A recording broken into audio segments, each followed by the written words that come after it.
to have a mind where you can control your thought and your emotion is incredible.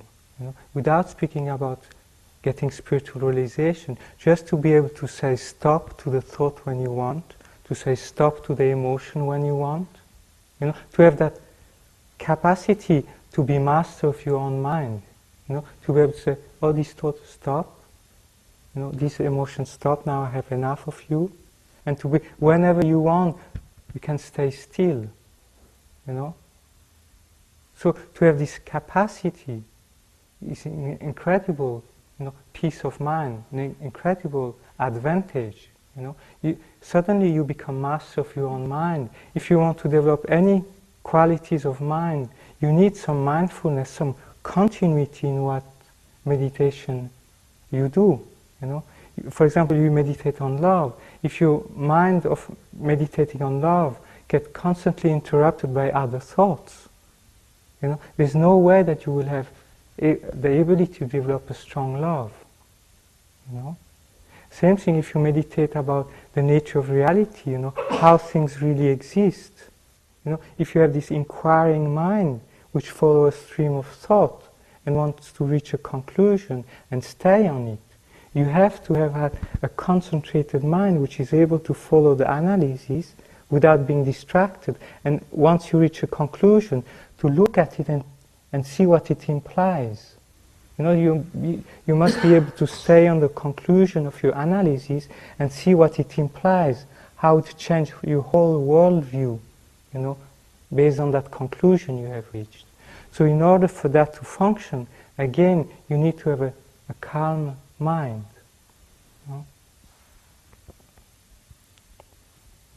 If you have more, we have control over our mind.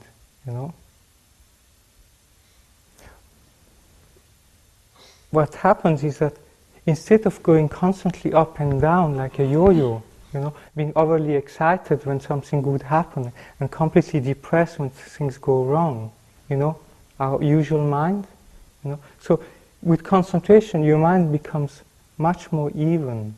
That evenness of mind actually is a type of joy, a type of peace, which is so pleasant, much more pleasant actually than even the excitement of pleasure.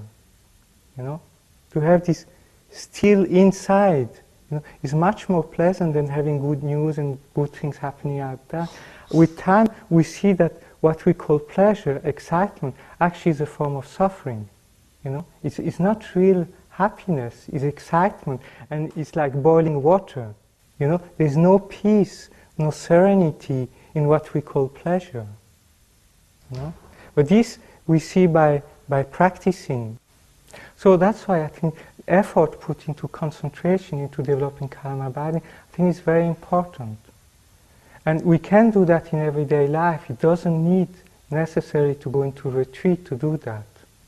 You just know how to go about it, and you have to know how to integrate it into your everyday life. In order to develop calm abiding, there are certain conditions, which help. So all these conditions we can gather in our everyday life. We don't need necessarily to go to a complete isolated place. It just means having little desire, be content with one's life situation, and have little bit of peaceful environment. So even though one might have a family life, still we can wake up an earlier before everybody else and do some calm abiding then, or at the evening when everybody's at bed, or when the children are at school, or something like that. One can find a place, a time in a day, if one wants it, for a peaceful meditation.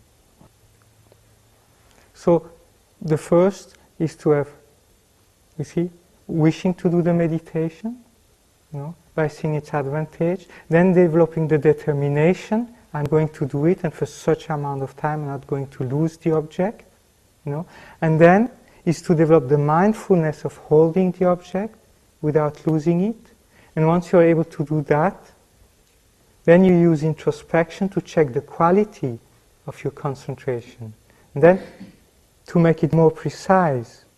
If you're prone to dullness, then you hold the object more intensely. if you have too much excitement, you lose, you relax a little bit the grip on your object, and like that, slowly you find the middle way, and you're able to hold on to it. So that's a little bit the process, how one goes about it. And by doing that, one goes through 9 stages. Just in brief, I will go a little bit over that.